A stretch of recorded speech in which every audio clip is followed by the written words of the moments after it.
Once again, our reading is from Matthew, and once again, Matthew slips in a surprise in the gospel. For the lawyer, the man who comes to question the Christ, gets a different answer than he would have expected. It reminded me of an experience I had as a child, and I'm sure one that many of you had as well. I was not well versed in parenting, being the youngest of the children in my family. So one day when my brothers were not around, it was just myself and my mother. She was cleaning and doing the usual things on a Saturday. I was bored. I had no one to play with. My brother's gone. I was bored with the things around me and the toys I had. And so I went to my mother as a young child and said, "I'm bored. I have nothing to do." My mother, wise with having raised other children, smiled, as many mothers here have already done, and you probably know what she did, for you did it to your children. She smiled at me and she said, "Why don't we do something together?" That was just what I wanted to hear. And then she said, "Come on, we'll go downstairs because I have some laundry and you can help me do it. And then we're going to come back upstairs and I'm going to mop the floor so you can help me sweep it." And just before she got to the third good idea, I said, "Oh, I think I'll go back to my room right now." I had asked a question, but she gave me a whole nother answer. I had asked, "I want someone to take care of me, someone to amuse me, someone to play with me." And she was telling me, "Take your own responsibility. You've got to do this. I have something to do. Go to your room." But she said it in a much better way, didn't she? She taught me a lesson by answering a different question. That's exactly what the Lord is doing with the lawyer. The lawyer says, "I would like just one commandment. You've given so many." The first reading from Leviticus is really an outline of all the laws of the Jewish faith of the time. So he wants it simple. "Just give me one command, Lord. There's too many." And so the Lord says, "I'll give you a command." But he doesn't give him one. He gives him, two, but there's really three. He says, first, love your God profoundly. He says it with all your heart, soul, mind, everything you have within you. Let nothing distract you. Let the love of God so immerse you that there is nothing that would make you doubt that love. And you know it every day. You feel it, you experience it, you see it every day. Love God with all of your strength. Then love your neighbor as much as you love yourself. 3 commandments rolled up there. So the lawyer doesn't get one, he gets 3. Now, what you and I usually do when we hear those commandments is we hear you have to love God, I've got to love my neighbor, and I have to love myself. But what we end up doing is begin in the middle, don't we? I love my neighbor. Well, the neighbor is everywhere. We know it's not just the one physically next door. It's any other one than me, the neighbor. And I think of that as the first place. I'll just love those around me. And so I try it. But it's very difficult. When you try to love those around you, don't you want to pray and say, "Lord, I know you told me I'm supposed to love my neighbor. Have you met my neighbors? Do you know my relatives? Have you seen some of them?" It is difficult to love another well. It is hard to love some who aren't always lovable in return. Maybe we have to find a different way of beginning to obey this commandment or live this way, for this is really God's plan, said this is how you are to live. It's essential, and you can imagine how much better the world would be if we could live in harmony, peace, love with others. So maybe 2 stories might help. You probably heard them, but I'll risk it anyway. It is about 2 boys, my first story, Kevin and Ryan. Kevin is somewhere around 6, Ryan just about a year younger.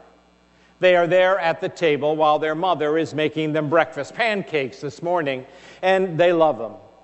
So Kevin is there, and he is arguing already, as brothers will do, who will get the first few pancakes. He's sure, being the oldest, that he should get them. So they are arguing. The mother shrugs her shoulders. She's heard this argument over many other things. So she decides, for she is a new mother, that she'll try a moral lesson. Doesn't work usually over pancakes, but she's going to try. So she says to the children there, Kevin and Ryan, you ought to act more like Jesus. Do you know what Jesus would do? No, they say, wide-eyed. Jesus would say, let my brother have the first pancake. Well, it doesn't really seem to register until Kevin says to his little brother, Ryan, Ryan, I know, you be Jesus this time, I'll be Jesus next time. Yes, it is difficult to love somebody who is right next to me. Love somebody whose faults I know, whose failings I see, whose problems I know. The neighbor who's right near me, the one who's right in the same house with me, the one that's related to me. That neighbor may be the most difficult of all to love. And then a second lesson from a different story, a truthful story. One of the sisters of Mother Teresa's order was working in the hospice in New York City. That hospice, several years ago, was primarily dedicated to those who are patients suffering from AIDS or AIDS-related illnesses. And so she was there.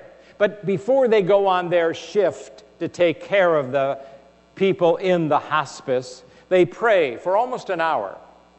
They pray, as Mother Teresa taught them, pray that you will be the instrument for these people. Pray for the ones you will care for. Pray that God gives you the ability to be God's presence to them. So she is on the floor, but it's the end of her shift now. She's been doing it for 8 or 9 hours. She is working with one particular gentleman. He is angry, hostile, perhaps angry at God for the illness. Maybe hostile that none other friends have come. Whatever the reason, he is not happy. And although she is treating him with gentleness and caring for him, he is abusive in his language and his manner with this woman. There are 2 visitors who are seeing the hospice for the first time.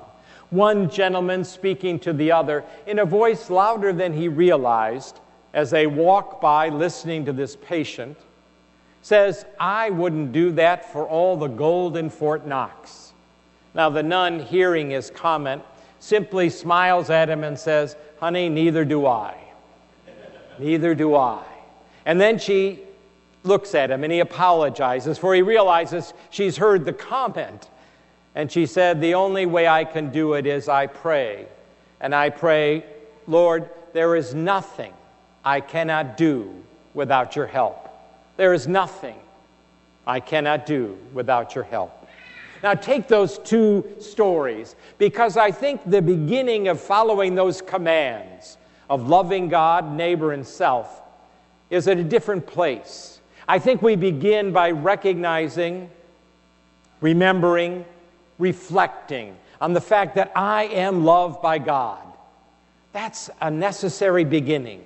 I cannot love another unless I first find the strength of having been loved. I cannot extend love to someone who has not been very lovable unless I see within myself that same thing. I need to remember God first loved me. Like in the story of those 2 brothers. Those we live with, those we love very much. They can be longtime friends or they can be my relatives. But they are the ones I know all their defects. I know all of their faults. I know the ways they have disappointed me. I know the ways they have not been obedient to God's law and love. I know all their faults. And then I struggle to love them. But I have to reflect for a moment and think, God loved me when I didn't even ask to be forgiven. God loved me when I didn't turn away from that habitual sin. God loved me. God loved me when I continued to walk the path that I know was destructive, involved in all kinds of inappropriate things. God loved me.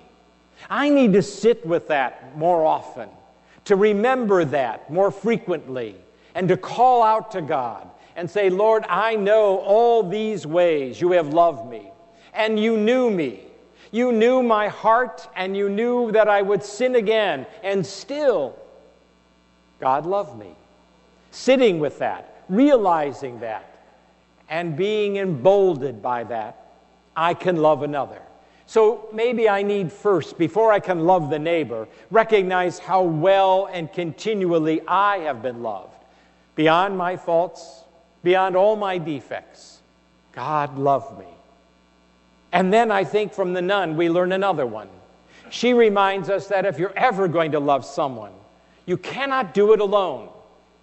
We might look at ourselves, and sometimes in our best efforts, we struggle with the real neighbor next door or the family member or just someone at work, someone I know, maybe someone I've known for years. I struggle just to get by their problems, and I work on it. I say, Lord, I pray, I'm going to do it today. I'm going to do it today. I will do it. I make a tragic fault in not inviting the Lord into it. Look what that nun did. Before she ever went out to minister, to take care of those patients, she prayed, knowing I will not be able to do this without you, Lord, knowing I cannot love these without you empowering me. I need to remember there is nothing I cannot do without the help of God. With God's help, I can accomplish all things. I know that. I feel that. I am empowered by that. I need to remember more to take God along with me, to invite God into whatever it is I'm seeking, to invite God in the midst of those relationships. Then I can love the neighbor. So maybe Matthew is doing the same thing to you and to me that he did to that lawyer. He is telling us a different story because we don't know the real question. I cannot love God with all of my being. I cannot love a neighbor or myself until I fully embrace, recognize, and reflect on the fact that I am loved. In all of my imperfection, I am loved. Look at what the Lord is telling us. He is reminding us of a great truth. You will love me if you understand how much I love you. You will love another if you remember how much I have always loved you. And you will love yourself when you see in yourself what I have loved all along.